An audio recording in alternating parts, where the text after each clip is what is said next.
Xavi, Iniesta, Messi, Lamine Yamal. Tous sont passés par la Masia. Tous ont été interviewés par l'invité du jour, Florent Torchu.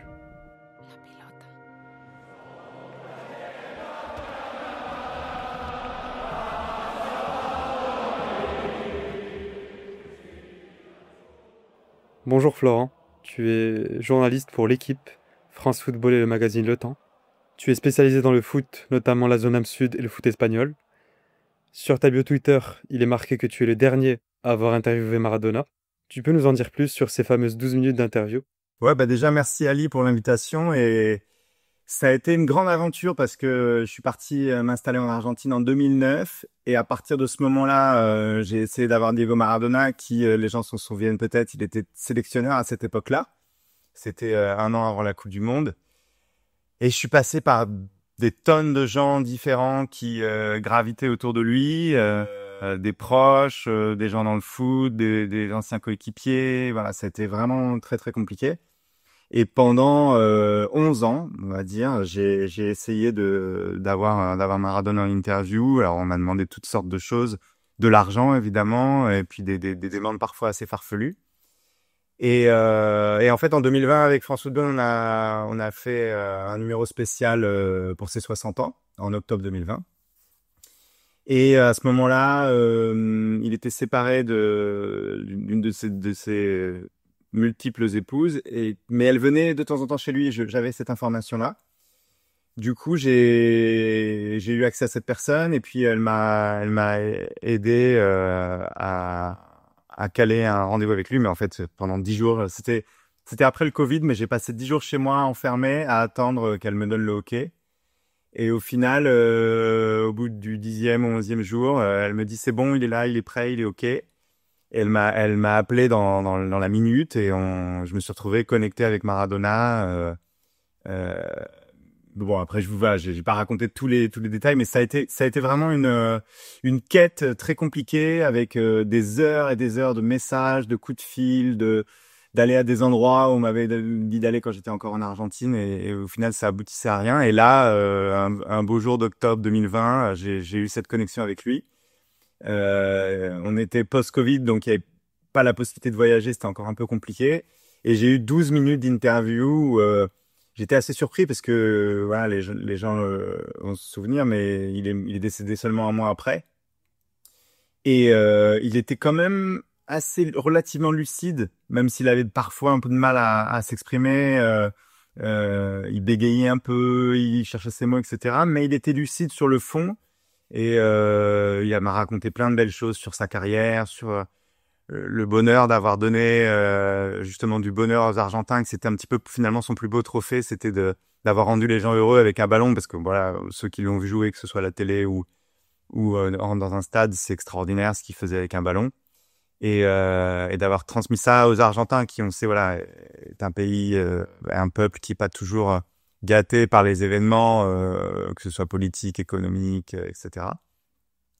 Et là, voilà, donc il y avait vraiment cette fierté, et puis toujours ce côté un peu joueur que j'ai toujours senti chez lui, qui était de voilà, quel serait ton cadeau rêvé pour tes 60 ans, et qui me répondent marquer un autre but aux Anglais, cette fois-ci de la main droite. Je trouvais ça vraiment, c'est du Diego, 100% Diego, quoi, vraiment. Fidèle à lui-même. Voilà, fidèle à lui-même, chambreur, joueur, voilà, il se prend pas au sérieux, enfin il se prenait pas au sérieux, et j'ai bien aimé. C'était vraiment c'était 12 minutes, voilà, évidemment c'est très court 12 minutes, mais finalement en 12 minutes il m'en a dit bien plus que parfois avec certains joueurs ou entraîneurs en 1 heure, quoi. Donc il y avait rien à acheter, quoi. C'était super, vraiment un beau moment. Incroyable. Justement, Maradona, qui a une carrière très riche, est passé par le Barça. Il y a un autre Argentin qui est passé par le Barça et dont on a beaucoup parlé dès ses débuts, c'est Messi.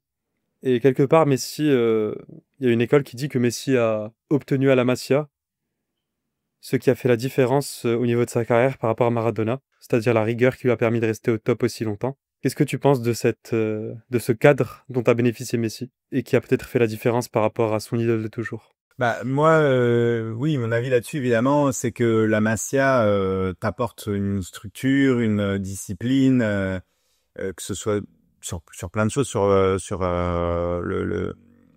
tout ce qu'on appelle un peu l'entraînement visible, le sommeil, l'alimentation, voilà, tout ce cadre-là, évidemment, Messi l'a eu et Diego l'a peut-être pas eu.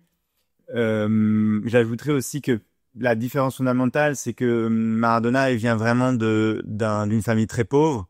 Voilà, son père allait à l'usine, il avait, je sais plus combien de frères, 5, 6 frères et sœurs.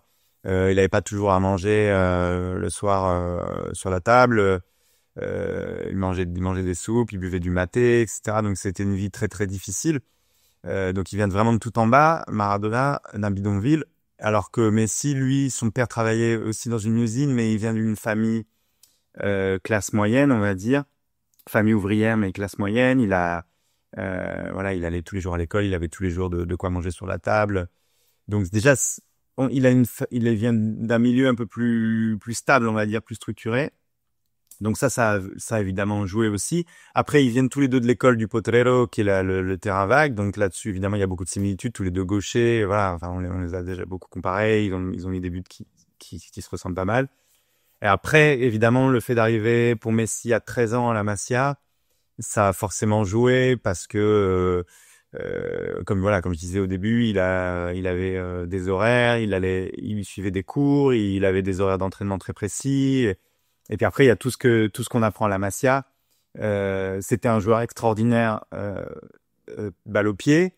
D'ailleurs, bon, je sais qu'il y avait un entraîneur, j'ai jamais réussi à avoir le nom, mais il y a un des entraîneurs de la Masia qui lui disait de lâcher le ballon plus rapidement, etc., pour s'adapter justement au jeu de la Masia. Bon, parfois il l'écoutait, mais souvent il l'écoutait pas. Il a bien fait, on va dire.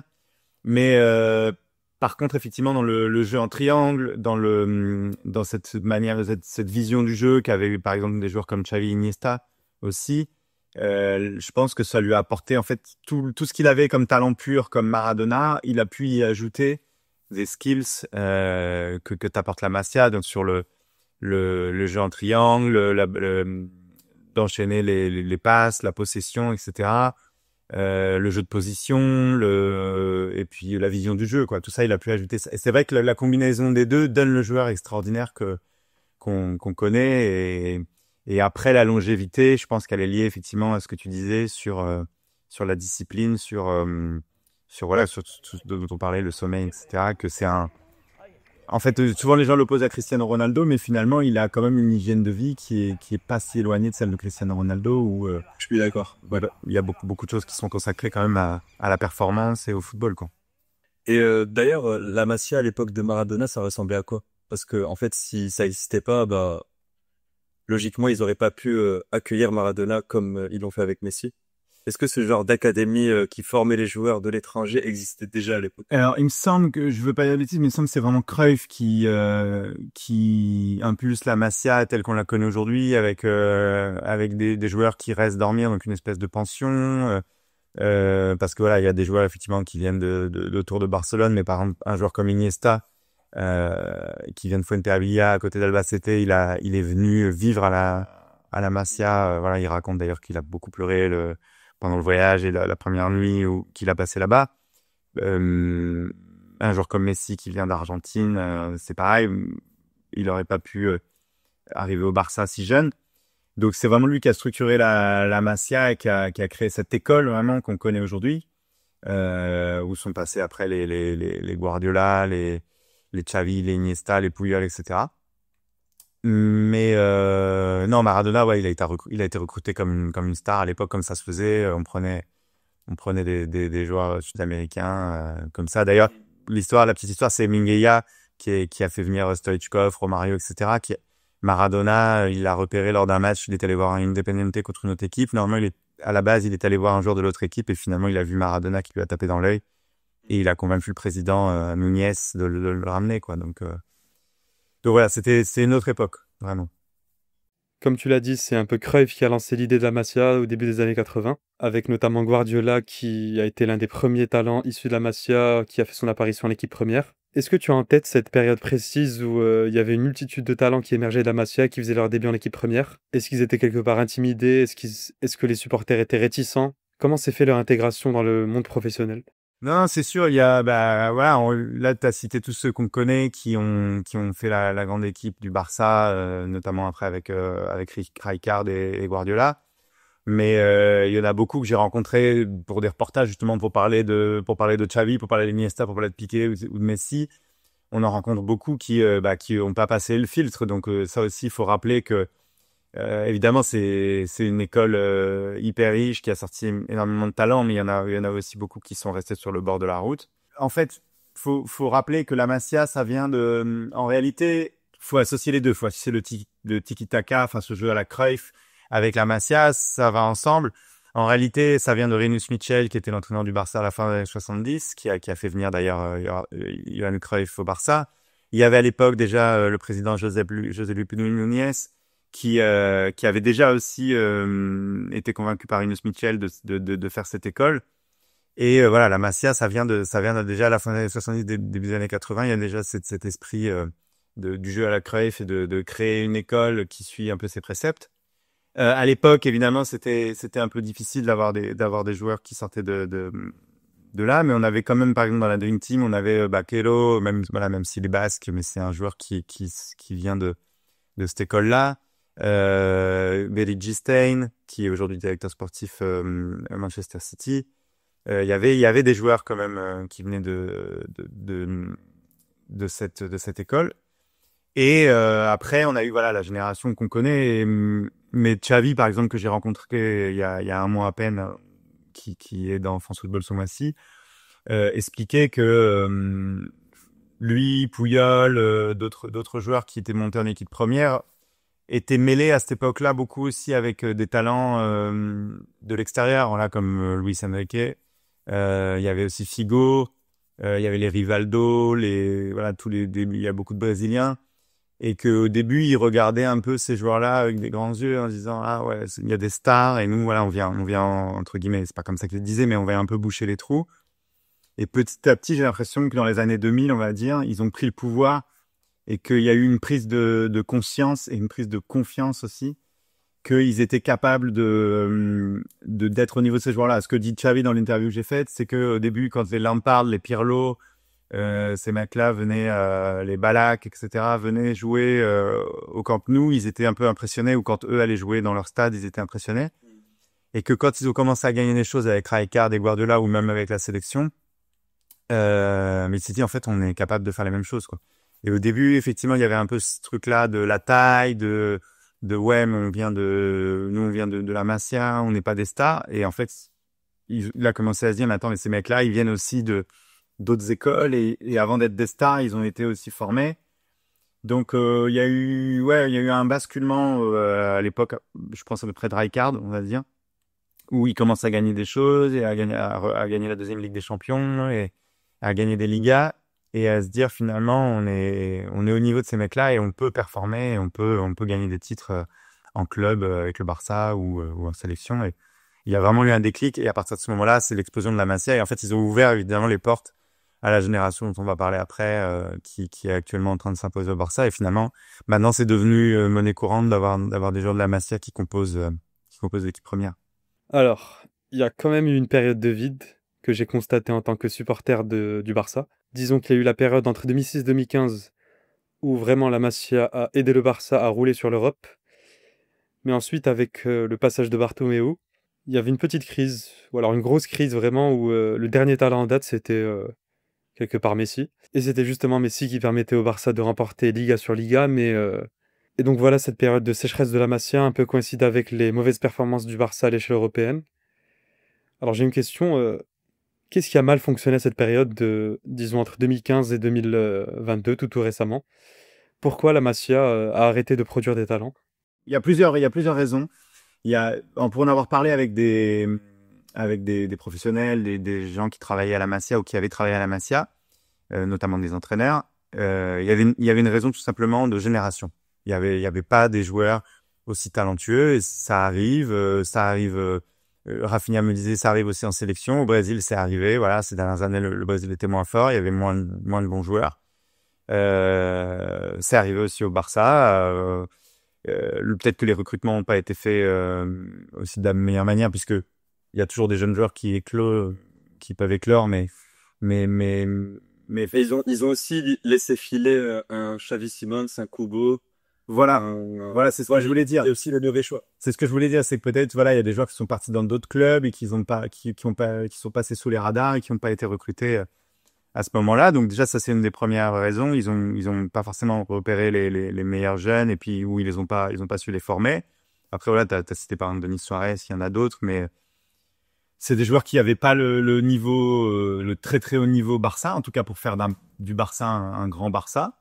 Donc ça a forcément joué. Et aussi l'autre raison, c'est que quand même entre 2015 et 2020, on avait encore des grands joueurs au Barça. Bon, évidemment, pour pas le citer, il y avait Messi, mais dans les buts, on avait un Ter Stegen qui faisait le job.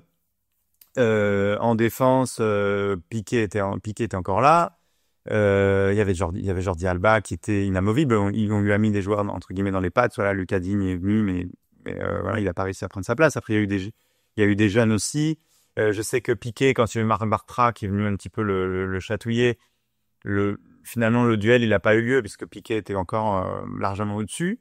Donc Marc Bartra est allé voir ailleurs. Mais après voilà, on a fait venir effectivement à coup de chèque. Il y a eu des Dembélé, des Griezmann, etc. qui sont venus. Ça n'a pas permis de laisser éclore les jeunes, mais parce que aussi des jeunes qui avaient étaient pas assez forts, quoi. Ouais, je pense à Alenia, Mingueza, Oui, voilà. ces joueurs Voilà. qui pas. D'un côté, c'était des joueurs qui étaient plutôt aptes pour la Liga, mais peut-être qui n'avaient pas le niveau pour amener le Barça à gagner la Ligue des Champions, clairement. Voilà. Donc, Oui, d'ailleurs, aujourd'hui, la plupart d'entre eux sont de bons joueurs de Liga, oui, effectivement. ouais, complètement. Mingueza qui est bon avec cet Vigo. Ouais, complètement. Donc voilà, donc je pense que c'est à la fois générationnel, à la fois que les places étaient prises et qu'on n'avait pas bien préparé l'après au Barça. Donc ça a joué. Puis après, il y avait un contexte institutionnel, il y a eu le Covid, etc. Il y a eu des choses qui ont fait que les nouvelles élections, Bartomeu qui avait tendance à renouveler les contrats, à prolonger des joueurs, des fois qui méritaient peut-être pas et qui restaient plus longtemps et qui étaient peut-être entre guillemets un peu cramés. Donc ce renouvellement, il s'est pas fait et puis voilà, et on arrive à cette situation et aujourd'hui, finalement, on arrive à avoir une équipe qui est compétitive. Oui, parce que pendant ce temps-là, entre 2015 et 2021, il y avait un tas de petits bambins de la Masia qui se prenaient en photo avec Messi. Ça me fait toujours rire de voir toutes les photos qui défilent de Yamal notamment, de Fermi Lopez avec le GOAT. Et je voulais revenir sur ton interview avec Lamine Yamal qui est apparu en septembre sur le site de France Football. Bon, je pense qu'on peut être clair là-dessus. Lamine est le dernier produit haut de gamme de la Masia, avec peut-être Koubarsi qui est très sous-estimé à mon goût encore. Est-ce que devant Lamine Yamal, tu as ressenti cette petite émotion qu'on peut ressentir face à un crack? Tu l'as trouvé comment notre Lamine? Bah, ce que j'ai senti surtout, parce que voilà, on essaie toujours de rester professionnel, mais ce que j'ai senti, ce qui m'a impressionné, c'est la confiance en lui, quoi. Mais pas l'arrogance non plus, mais cette tranquillité, cette sérénité vraiment qui dégage. Parce qu'évidemment, on a fait le tour de la question. J'ai parlé du Barça actuel, du Barça, du futur Barça, mais on peut pas éluder évidemment une question sur Messi, sur même de parler de Mbappé, puisque voilà, c'est un peu le duel à distance.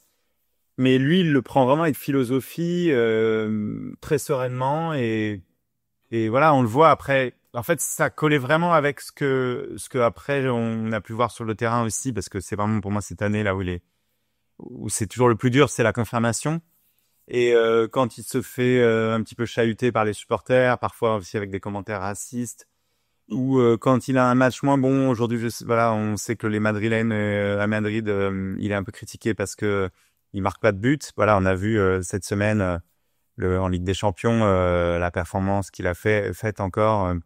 Bon, la passe pour Rafinha qui est en fait un tir raté, mais il est là, il est toujours là. T'en es sûr, c'était un tir à Oui, il le dit après. Ah, ok. Ouais, il le dit après en zone. Vraiment, j'étais convaincu que c'était un centre. Non, il le dit. Mais en fait, il crée le danger. Il est quand même là. En fait, il fiche la pagaille dans la défense, qu'on voit que les défenseurs, voilà, il les fait tomber comme des plots. Et avec une sérénité. Hein, et après, bon, le tir qu'il fait suite au corner, là, où il dépose le ballon dans la lucarne, ça, c'est aussi impressionnant. En fait, c'est cette gestuelle, ce qui dégage dans son langage, langage temporel dont tu parles, Ouais. j'ai l'impression qu'elle a pas un grand rapport avec sa formation à la Masia. Elle est plus de l'ordre d'un Neymar, Ouais. d'un joueur hyper formé. Bah parce que c'est vraiment un joueur hybride lui. Ce qui est intéressant pour avoir parlé avec lui aussi de ça, c'est que en fait donc ça a commencé très tôt parce qu'il avait 2 chiens dans son appartement, donc il s'amusait à dribbler chez ses chiens. Je sais pas si tu avais vu ça. Ouais, j'ai vu la vidéo. Donc d'ailleurs, voilà, c'était, il dit le plus dur, ce qui est plus dur dans le foot, c'est de dribbler des chiens, je sais pas quoi. Donc j'avais gardé ça en titre, je trouvais ça marrant. Et après, en fait, il y a une dalle pas très loin de chez lui, voilà, dans un quartier qui ressemble un peu à ce qu'on peut avoir en France dans les banlieues, à Rocafonda, qui est le quartier de Mataro, le quartier des immigrés, où voilà, c'est très populaire. Il allait jouer là-bas et en fait, il se prenait des taquets par des gamins qui avaient 5 voire 10 ans de plus que lui. Et donc, il a appris à tomber ou à pas tomber, justement, à éviter les coups. Et donc, il a effectivement ce truc un peu à la brésilienne, à la sud-américaine alors, il a pas joué sur le terrain vague, mais il a joué sur le bitume ou à la Zidane un peu, voilà, de se dribble un peu chaloupé, d'éviter les contacts, et il a ajouté à ça la Masia, voilà, comme Messi lui a ajouté le Potrero à la Masia. Et en fait, ça donne ce mélange assez incroyable, où on a un joueur techniquement qui est le joueur 2 ou 2.0, 3.0. Et voilà, donc pour revenir à la rencontre, j'étais impressionné par la sérénité, parce que parfois, voilà, Messi, quand on faisait des interviews de lui il y a 15 ans, il était timide, il regardait ses chaussures, on sentait que son élément c'était le terrain, il prenait le ballon et là il se transformait. Yamal, en fait, il est à l'aise dans les deux, quoi. C'est-à-dire que on le voit en zone mixte, en conférence de presse, voilà, ou en interview comme ça en tête à tête, et il est hyper tranquille. Il se prend pas la tête. Quand on compare avec Messi, quand on lui pose des questions sur Messi, Cristiano, sur Mbappé, etc., là où il veut en venir, lui, il est là, genre, un peu comme les entraîneurs, quoi. Les match après match, je ferai ce qu'il faut faire. Voilà, je lui parlais de ses records. Et il battait des records de Messi à 15-16 ans. Mais vraiment, pas de prise de tête. Il prend les choses naturellement. Et ça, c'est vraiment, je pense que c'est sa grande force. Et on va en parler après, mais je pense que au-delà de sa technique et voilà de son jeu, et aussi il se blesse plus dernièrement, ça c'est important. Voilà, tous les joueurs passent par une période, voilà, de post-adolescence où ils peuvent se blesser beaucoup. Pour moi, c'est vraiment la clé, c'est son mental, quoi. Il prend les choses vraiment avec sérénité, et ça va l'aider à aller très loin, je pense. T'as sans doute pu échanger avec lui à propos de la Masia. Quel rapport il entretient encore avec son école? Ouais, lui, ce qui est important pour lui dans la Masia, c'est qu'évidemment, il a grandi dans un quartier un peu compliqué. Ses parents étaient séparés, c'est sa grand-mère qui s'occupait beaucoup de lui et tout ça. Donc ça lui a donné aussi, je pense, comme Messi. Messi n'est pas d'une famille similaire, mais ça lui a apporté ce cadre de discipline, de routine, de pouvoir continuer quand même d'être un peu sérieux à l'école. Voilà, on se souvient que pendant l'été de l'Euro, l'été dernier, il a passé l'équivalent un peu entre le brevet et le bac, voilà, qu'on a ici en Espagne. Et donc ça lui permet de continuer à avoir cette discipline-là en dehors du foot, qui finalement t'aide aussi, je pense, à avoir une bonne hygiène de vie et une bonne discipline générale, parce que les gens se rendent pas forcément compte, mais les joueurs, ils passent de chez eux au stade, à l'hôtel, aux avions, etc. Donc si on n'est pas un peu sérieux, on peut vite perdre la boule. Et voilà, on a vu des joueurs brésiliens, Ronaldinho pour pas le citer, qui étaient plus tournés vers la fête, parce que voilà, aussi ils avaient une histoire. Là, lui venait du Brésil, il avait perdu son père, etc. Donc là, il a eu ce cadre, et je pense que lui, oui, c'est un enfant de la Masia, il le restera toujours. Et il est très proche encore. Voilà, tu me parlais du lien avec la Masia, il est très proche encore des entraîneurs qu'il a eu. Voilà, Paul Cubarsí aussi. Il se voit au Barça toute sa vie? A priori, oui, c'est ce qu'il dit, c'est ce qu'il répond. Mais moi, j'ai l'impression aussi que il est jamais ferme, parce que il y a ce côté un peu genre, il faut pas insulter l'avenir.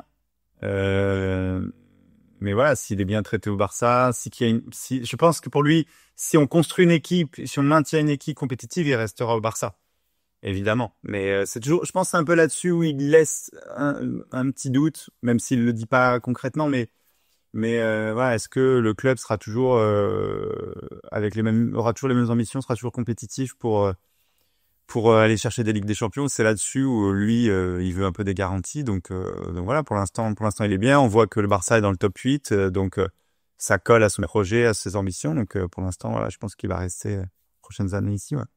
Jusque-là, on a parlé de la Masia comme une institution qui fournit un cadre aux jeunes, avec notamment des cours, une vraie formation universitaire parfois. Par exemple, pour Yamal, ça lui a permis de passer d'un foot appris sur le tas, notamment j'ai la photo en tête de lui en train de jouer sur la plage de l'Areich au Maroc. Bon, bref, il y a ça que la Masia a fait. Mais j'ai envie de dire quelque part qu'il y a un tas d'académies qui auraient pu faire pareil et qui l'ont sans doute fait, mais sans les mêmes résultats, comme la Fabrica par exemple du Real Madrid. Qu'est-ce qui, au fond, a fait le succès de la Masia selon toi? Bah, c'est-à-dire qu'il y a une école vraiment, on voit qu'il y a déjà des entraîneurs, des formateurs qui sont vraiment préparés pour ça et qui transmettent vraiment une méthode de base et qui ont des préceptes qui sont immuables.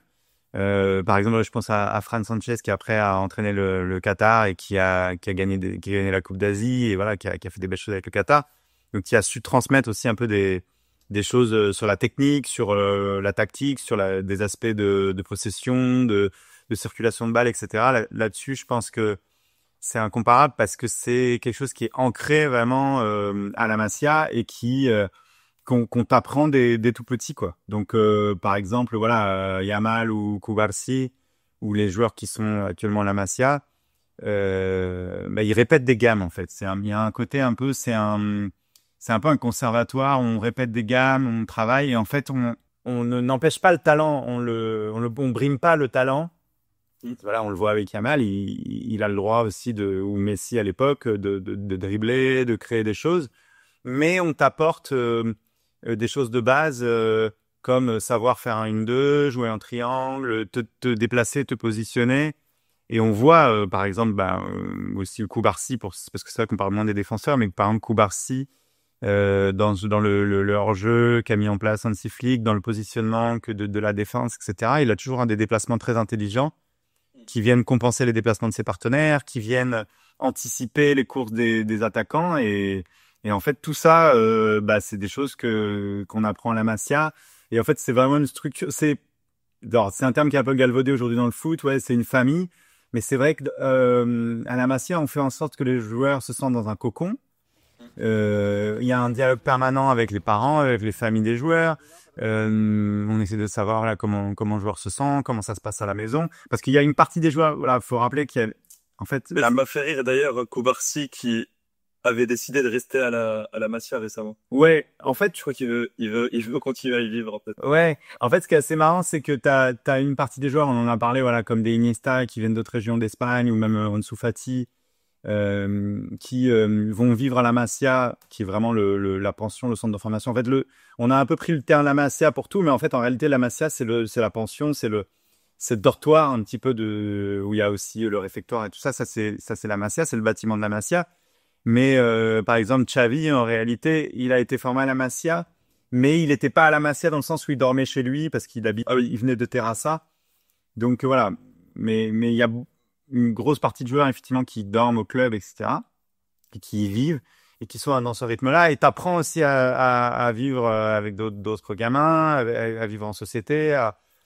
Voilà, et tu crées des liens. Ça, c'est aussi important, tu vois. Cubarsí et Yamal, ils se connaissent depuis longtemps. Il y a des joueurs comme ça qui ont des affinités parce qu'ils ont joué ensemble. Xavi Puyol à l'époque. Et donc, t'apprends aussi à créer ces liens-là. Et effectivement, après, une fois que les joueurs arrivent en équipe première, il y a une espèce d'unité, de fraternité qui se crée. Et voilà, et c'est un mix de tout ça, de technique, de mental, de liens en fait qui se créent entre les joueurs et tout ça qui est unique. Et voilà, ils ont su créer ce cocon, ils ont su créer cette école. Et voilà, d'autres ont essayé, voilà, comme on dit souvent copier mais jamais égalé, ou souvent imité, jamais égalé. Et c'est un peu ça Après, il y a une recette peut-être un peu secrète qu'on connaît pas. Il y a toute cette alchimie de tout ce qu'on vient de dire qui se crée. Et après, le côté catalan, peut-être. Voilà, cette école catalane, ce côté culturel, on leur inculque aussi les valeurs du club. Bon, même si, voilà, c'est pareil aujourd'hui. À l'époque, voilà, pendant longtemps, pendant presque un siècle, le Barça avait pas de sponsor. Après, c'était l'UNICEF, etc. Mais finalement, aujourd'hui, ils ont des sponsors comme les autres. C'est aussi, même si ça va pas forcément bien, mais c'est aussi une machine Afrique au même titre que le Real Madrid ou le Paris Saint-Germain. Même si on essaie des fois de poser un peu les nouveaux clubs, les anciens clubs, mais ça reste, c'est pas une association à but non lucratif. C'est quand même un club qui fait de l'argent, qui gagne de l'argent, qui génère de l'argent. Mais ils ont quand même su maintenir un peu cet esprit un peu de pur football qu'on peut perdre un peu dans le foot moderne. Et c'est vrai que voilà, du coup, ça sort des joueurs qui respirent le football. J'aime dire qu'ils respirent, parce que souvent on entend qu'ils puent le football. J'aime pas trop cette expression.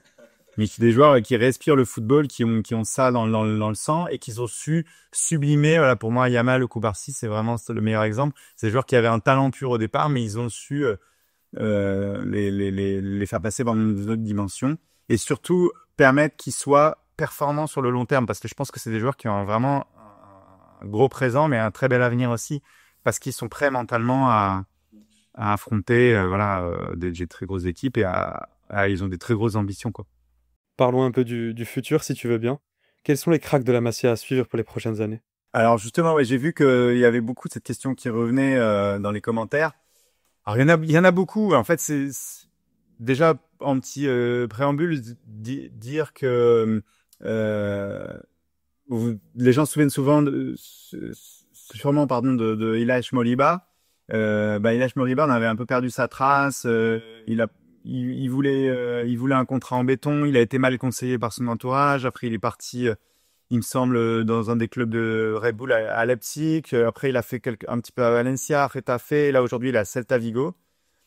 Donc, ce qui est important, c'est quand même aussi que ces joueurs-là soient bien conseillés et la tête sur les épaules et ne veulent pas griller les étapes. Parce que, on ne se souvient pas forcément, mais Xavi, Iniesta, ils n'ont pas grillé les étapes. Au début, ils étaient avec des joueurs, on en a parlé, des internationaux espagnols, brésiliens, hollandais. Et ils ont joué des bouts de match. Ils jouaient 10 matchs la première saison, 20 matchs, et puis après 30 matchs, etc. Même Messi, si on regarde bien sa progression, il n'a pas été titulaire dès 2004-2005. Il a eu 3-4 ans avant de devenir un joueur vraiment clé de l'équipe. Donc déjà, ça, c'est la première chose. Il y a beaucoup de jeunes talents aujourd'hui au Barça, mais il y en a forcément qui vont se perdre un peu en chemin. Il n'était pas forcément cité, mais moi, j'aime bien un mec qui est un peu genre... qu'on cite un peu comme un nouveau Busquets, qui est pas impressionnant physiquement, qui s'appelle Pau Prim, qui est dans les équipes de jeunes espagnols, qui est un mec qui a surtout une bonne vision du jeu, qui sait bien se placer, qui sait sortir du pressing de manière assez intelligente. Alors là, il est un peu écarté de l'équipe parce que il refuse de prolonger. Voilà, on est un peu dans une situation justement à Ilaix Moriba. Est-ce que il va retrouver la raison? Est-ce qu'il finalement il va décider de rester ou pas? Ça on le verra bien. Mais il a déjà fait quelques petites apparitions, même avec la Reserva, avec l'équipe B. Après, on n'en parle pas souvent. Il y a un gardien qui s'appelle Diego Cochen, qui est né en Floride, mère et père sud-américain, je crois, la mère péruvienne, père vénézuélien.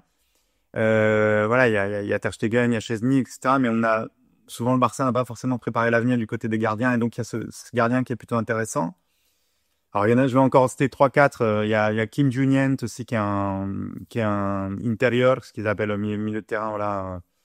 Qui est pareil, un mec un peu la Xavi, qui est capable de recevoir le ballon un peu de haut jeu, de se retourner, etc. Donc voilà, ça peut être aussi un des joueurs qui, ouais, actuellement, il est en moins de 17, espagnol, et joue avec le Juvenil. Il y a les cousins Hernandez. J'ai vu que ils étaient cités aussi. Oui, Guichet, Et Guillet. Tony et Guillet, ouais, c'est Guillermo. C'est deux milieux de terrain. Donc Guillet est plutôt pareil intérieur, la Xavi, Tony Fernandez un peu plus offensif, mais ce qu'on appelle media punta. Il était plutôt attaquant, mais voilà, il est un peu redescendu. C'est deux joueurs qui apparemment qui sont un peu des paris du club sur l'avenir, qui ont ouais, autour de 16-17 ans. Et puis après, on a d'autres styles de joueurs, d'autres joueurs qui viennent un petit peu d'autres environnements.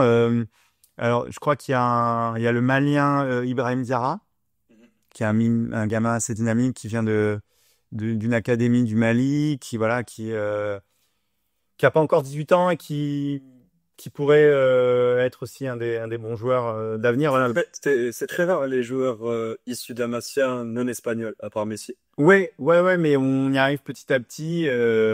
Parce que oui, il faut rappeler qu'il y a eu cette période aussi où le Barça, où ils ont eu Kubo, ils ont eu des jeunes joueurs issus de d'autres pays et même d'autres continents. Et ils ont eu des problèmes avec la FIFA et ils ont pris une sanction. Je sais pas si c'est quelque chose dont tu te souviens, du milieu des années 2010. Ils avaient pris une grosse sanction. Donc du coup, ils ont fait attention à ça. Mais là, on revient, on retrouve des joueurs africains, à part Ibrahim Diarra, Il y a aussi, j'ai vu citer, alors voilà, il est encore très jeune, pareil, 16 ans, Samaku Nomoko, qui est un joueur, lui, plutôt sur la puissance, la vitesse, etc. C'est un des joueurs les plus rapides de la Masia actuellement. Il y a quelques images, voilà, pour ceux qui veulent voir sur YouTube qui circulent sur Internet. Il a été désigné joueur de l'année l'an dernier, donc c'est vraiment une des grosses pépites, un des gros espoirs.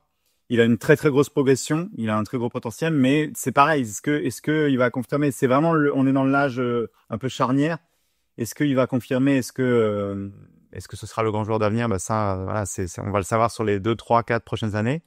Et après, j'avais vu aussi un autre joueur, mais qui est encore beaucoup plus jeune, qui a 14-15 ans, qui est cité, qui s'appelle Ebrima, pardon, Tunkara, qui est très polyvalent, qui joue vraiment à tous les postes devant, très bonne technique, physique impressionnant, mais voilà. Du coup, voilà, on a des joueurs qui ont des profils très différents, d'autres un peu plus similaires, des milieux de terrain. Mais en tout cas, le Barça a bien préparé l'avenir, et il y a tous ces joueurs-là qui sont dans le cocon encore. Et il y en a qui réussiront, qui passeront les étapes, qui iront jusqu'à l'équipe B, et qui après auront sans doute leur chance en équipe première. Et puis il y a ceux qui n'y arriveront pas, qui soit devront arrêter leur carrière, ou soit iront faire leur place ailleurs, peut-être pour revenir, comme c'est arrivé, on se souvient pas forcément, mais Piqué, il est parti à Manchester United. Et avant de revenir, et donc voilà, on en verra certains apparaître en équipe première, d'autres pas, mais voilà, ça dépend beaucoup de ce que je disais du mental, quoi. J'aimerais qu'on reparle un peu de tes interviews. Parmi les dizaines de joueurs que tu as interviewés, j'ai 2 questions. Qui est le joueur le plus sympa? Et qui est celui dont tu as senti une vraie intelligence footballistique? Bah, le plus sympa, ça va surprendre les gens. Alors, c'est pas un joueur de la Masia, mais c'est un joueur qui a marqué le Barça, c'est Luis Suarez. Luis Suarez, à chaque fois, en fait, pour organiser les interviews, c'est plutôt simple. En fait, ça se fait assez rapidement avec son entourage. C'est plutôt fluide.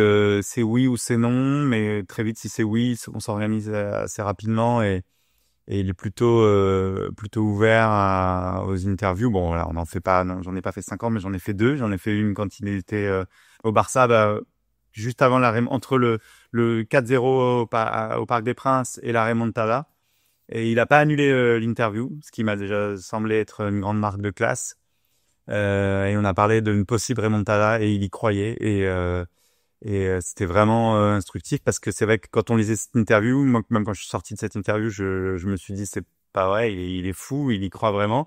Et après, quand on lit avec le recul, on la lit une fois après la remontada, on se dit que finalement, ils étaient préparés pour ça, et qu'ils y croyaient vraiment. Ils ont tout fait. Il préparait déjà sa petite simulation. Ouais, Le coup de Marquinhos. je sais que voilà, il y en a. Évidemment, voilà, il y a ce match, il y a beaucoup de choses à dire.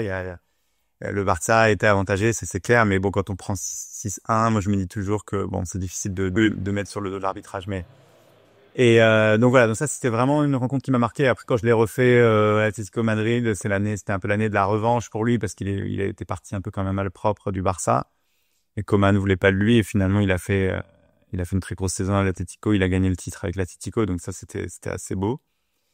Et voilà, je suis toujours un peu en contact avec lui et son entourage maintenant qu'il est à Miami. Et mon livre Le Roi Léo sur Messi va sans doute sortir voilà, prochainement en Espagne, où j'essaie de voir si il pourrait me faire une petite préface en plus de celle de Di Maria, qui apparaît Di Maria dans la version argentine. Mais voilà, c'est vrai que les Barcelonais aimeraient bien avoir quelqu'un d'ici, donc qui a joué au Barça. Donc voilà, avec lui c'est toujours fluide, donc c'est toujours sympa. Et après, c'était quoi ta deuxième question? Le joueur dont t'as senti une vraie intelligence, un QI foot, quoi. Ouais. Le joueur le plus intelligent. Alors, avant, déjà, je citais une joueuse que j'ai fait il y a pas longtemps, qui est Caroline Graham Hansen, qui pareil dans le dernier France Football, qui est actuellement sur la plateforme. En fait, c'était hyper intéressant de parler avec une joueuse numéro 10 du Barça, qui était deuxième du Ballon d'Or, donc qui a vraiment une vision du jeu et une technique assez impressionnante. Donc, et aussi de parler d'autres choses. On a parlé beaucoup du fait d'être une fille, d'avoir commencé au début à jouer dans des clubs de garçons, de comment elle a réussi à dépasser ça, et son arrivée au Barça, comment elle était impressionnée au début par la vitesse qu'il y avait dans les rondos, dans les taureaux.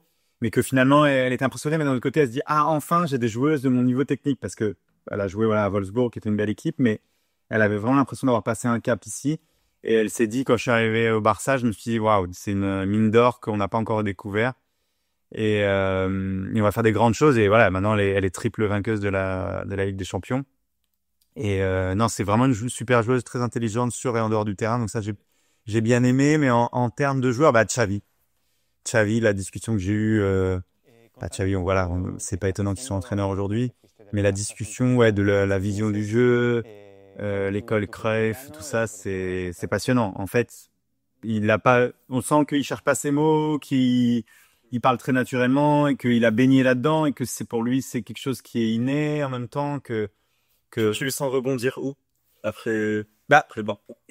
En fait, on a parlé beaucoup de championnat. Bon, il m'a dit voilà, il dirait pas non à un club de Liga, donc c'est possible qu'on le voit dans un autre club. Bon, après, ce sera bizarre de le voir avec d'autres équipements que ceux du Barça. Mais c'est vrai que finalement, en regardant, il disait je privilégie pas forcément un championnat, mais au final, dans les équipes qui citaient, les entraîneurs qui citaient, c'était quand même beaucoup d'équipes ou d'entraîneurs qui étaient en première ligue. C'est un jeu qui peut correspondre, même s'il y a le côté impact physique qui est moins présent dans le jeu du Barça, dans ce tiki-taka, tout ça. Mais le côté offensif, tourné vers l'offensive, etc., je pense que ça peut lui convenir. Donc ouais, je le verrais bien dans un club anglais. Voilà, je sais pas pourquoi, à Newcastle, à Aston Villa, peut-être après ou reconstruire un Manchester United, et puis peut-être voilà, pourquoi pas Chelsea, des équipes comme ça. Je pense que c'est les championnats qui l'attirent le plus, parce que c'est vrai, quand je lui ai parlé de la France, je sentais qu'il y avait moins d'intérêt, parce que pour lui, il y a Paris et les autres. Bon, pour l'instant, il sait qu'il y a Lucien Riquet au PSG, et il se voit pas prendre un club qui ne pourrait pas être compétitif en Ligue 1 et en Ligue des Champions. Donc voilà, donc plutôt Angleterre ou Espagne, d'après ce que j'ai compris. Mon prochain tatouage, la Ligue des Champions. Cette phrase est tirée d'une interview que tu as faite récemment dont je voulais qu'on parle absolument. C'est avec Rafinha. Est-ce que pendant ton échange avec lui, tu as pu un peu déceler la recette, la clé de sa transformation aussi spectaculaire ces derniers mois? Ouais, alors d'un autre côté, il était assez mystérieux aussi. C'est vrai que j'en ai parlé après avec mon rédacteur en chef quand j'ai envoyé l'article, parce qu'il parle de l'aspect mental, etc. Mais il met pas les mots concrètement. Il dit pas concrètement qu'il a vu un psychologue, mais il le laisse entendre. Alors parce que voilà, je pense que pour lui c'est peut-être tabou, je sais pas, vis-à-vis de sa culture ou vis-à-vis de son éducation, j'en sais rien. Mais clairement, ouais, je pense qu'il y a eu un travail psychologique, que lui a fait peut-être aussi lui-même, un travail d'introspection, un travail aussi peut-être avec son entourage, où il a pris confiance en lui, il y a eu un déclic, qui a été aussi favorisé par Xavi, qui lui disait que c'était un joueur important pour le club, même s'il avait souvent des propositions, régulièrement des propositions d'Arabie Saoudite et d'autres championnats. Et l'arrivée de Hansi Flick aussi, qui avant même de l'avoir vu m'a dit, Rafinha m'a dit que Hansi Flick l'avait appelé et avait discuté avec lui lors du premier entraînement en disant je compte vraiment sur toi, tu es un des joueurs sur lesquels je veux m'appuyer. Et voilà, de créer ce basculement avec donc Lamine Yamal à droite, lui à gauche. Après, on voit finalement qu'ils intervertissent aussi pendant les matchs, que lui peut repiquer aussi dans l'axe, que finalement ils sont assez libres des déplacements, parce que Lewandowski aime bien décrocher, aime bien aller chercher le ballon à droite à gauche. Finalement, il se passe un peu ce qu'essaye de faire le Real Madrid et qui a plus de mal avec Vinicius, Mbappé, Rodrigo, et même voire Bellingham. Mais eux, ils ont trouvé un bon équilibre, et il est assez libre, et Rafinha en fait a fini par se dire que la position sur le terrain était pas importante, parce qu'il se sentait peut-être mis de côté quand on lui demandait de dézonner, de changer de côté, mais en fait, il s'est rendu compte qu'il pouvait être performant, et là, avec cette liberté sur le terrain et cette confiance en lui, on voit un joueur qui fait partie des candidats au Ballon d'Or. Voilà, aujourd'hui, je pense qu'il est dans le top 10, ça c'est certain, voire top 5 européen des joueurs qui brisent. Ouais, top 5 plutôt. Les 10 buts en Ligue des Champions. Ouais, forcément, ça fait de lui un candidat. Donc voilà, ouais, gros changement, mais surtout psychologique, qu'il évoque un petit peu entre les lignes. Mais voilà, je pense qu'il y a eu un travail combiné de lui, de sa famille, de peut-être d'un professionnel. Et là, aujourd'hui, plus évidemment la confiance de l'entraîneur. Et tout ça, ça fait qu'on voit un joueur très performant et qui qui souvent dit voilà le techo, la limite, qui n'a pas de limite, qui est en train d'exploser un peu ce plafond de verre qu'il avait et voilà, on va Peut-être un peu comme Dembélé, ouais. un peu comme des bébés, exactement. Pour finir, en beauté, est-ce que tu aurais une anecdote un peu croustillante tirée d'une interview que tu as faite? Ouais, plus qu'anecdote, c'est les interviews chez Messi. J'ai eu la chance, le hasard a fait que Messi, en fait, je l'ai interviewé 3 fois, enfin 4 fois au total, mais 3 fois dans des endroits différents. La première fois à Barcelone pour son Ballon d'Or 2019, rebelote en 2021 pour son Ballon d'Or à Paris, et 2 ans après, voilà, encore 2 ans plus tard, à Miami. Donc à chaque fois, la chance d'aller chez lui, dans des maisons évidemment extraordinaires. Et toujours avec mais en même temps en fait c'est qu'on est dans une dimension, voilà, on a la dimension du joueur fabuleux, extraordinaire, qui est une espèce d'icône, voire un mythe pour beaucoup de gens, et voilà, même moi qui suis qui aime le foot, voilà, mais on rencontre Messi, c'est voilà, c'est le foot incarné. Donc il y a cette dimension là, on est dans une belle maison à Barcelone, à Miami, à Paris. Mais en même temps, très très vite, on est ramené les pieds sur terre, parce que il y a Antonella qui est toujours dans le coin, qui veut être présente parce qu'elle veut participer aussi un peu elle veut être témoin, enfin plus que participer, être témoin un peu de ce moment-là, parce qu'elle sait que c'est important pour Léo, et voilà, c'est un beau moment. Donc elle est là. Il y a aussi souvent les 3 garçons qui sont là, les 3 petits garçons qui sont là, qui reviennent de l'école ou qui sont parfois, c'était des jours fériés, donc on était avec eux. Ils sont là, ils comprennent pas trop, et en même temps, du coup, on a la dimension du papa, on a la dimension de l'homme, du joueur. On a un peu tout ça qui se mélange. Et l'anecdote, c'est quand on a été chez lui à Paris et qu'on était dans une belle maison juste à côté de Paris, et que en fait on arrive et on voit qu'il y avait un sol luisant, un beau tapis, etc. Donc on a enlevé nos chaussures. Enfin, mon chef a enlevé ses chaussures, le caméraman a enlevé ses chaussures, le photographe, moi, on était tous les 4. Et quand Antonella est descendue après l'interview, parce que souvent elle nous laisse tranquille, quand même, enfin, entre guillemets, elle respecte l'espace, voilà, le temps qu'on fasse l'interview.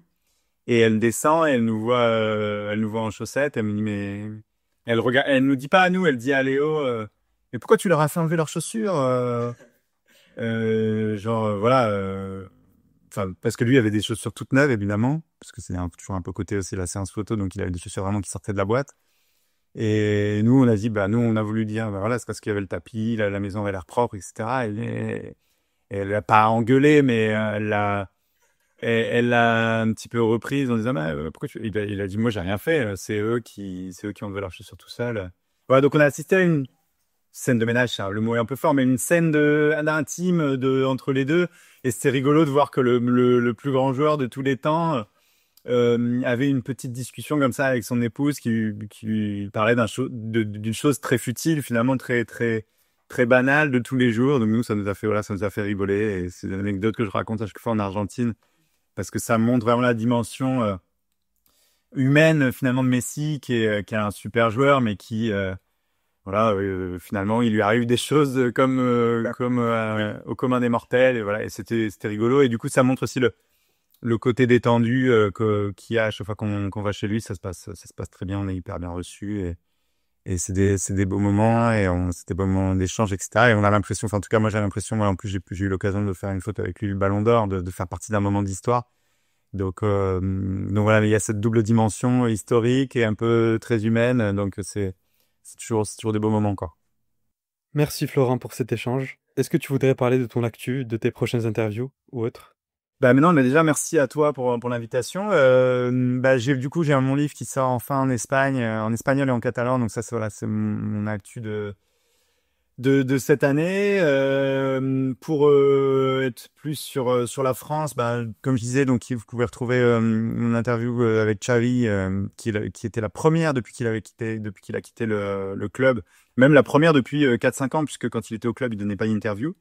Donc la première vraie interview en tête-à-tête à retrouver dans le numéro de France Football de ce mois-ci sur la plateforme de l'équipe. Il y a aussi du coup un autoportrait de Caroline Graham Hansen, qui parle d'elle à la première personne et qui parle de son enfance, de ses moments de doute, où elle a failli arrêter le foot, etc. Et puis jusqu'à gagner des titres avec le Barça. Et puis, il y a celle de Rafinha qu'on peut toujours retrouver sur le site de France Foot. Et puis, il y en aura celle de Yamal qui, comme tu as dit, qui est sortie en septembre, mais elle est toujours aussi, elle est toujours sur le site. Il y a toutes celles de Messi, elles sont, les liens existent encore. Et puis, j'espère, peut-être prochainement, il y a d'autres joueurs, d'autres grands clubs du Barça, mais d'autres grands clubs européens qui sont, avec qui il y a des discussions et avec qui il y aura peut-être des interviews d'ici la fin de saison. Donc voilà, restez branchés. Il y aura d'autres interviews à venir à la fois pour les fans du Barça, mais pour les autres aussi, de très gros joueurs. Voilà, depuis quelques années, j'essaye de viser que les gros poissons. Donc voilà. Donc il y en aura d'autres. Il y en aura d'autres. Il y a toujours un prochain joueur. Peut-être pour conclure, le joueur que j'aimerais beaucoup faire, c'est Ronaldinho, qui manque à ma collection. Mais voilà, j'y travaille. C'est long.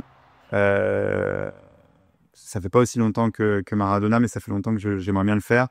Parce que c'est quand même le joueur, je pense, qui a fait rêver tout le monde, fan du Barça ou non, fan du Brésil ou non. C'était un magicien et voilà, je pense qu'on a tous envie d'entendre Ronaldinho parce que c'est un joueur qui, quand il prenait le ballon, nous faisait rêver et nous faisait tous revenir à l'enfance. Donc voilà, peut-être Ronaldinho un jour, on y travaille. Je te le souhaite. Merci, Florent. Merci à toi. À bientôt. À bientôt.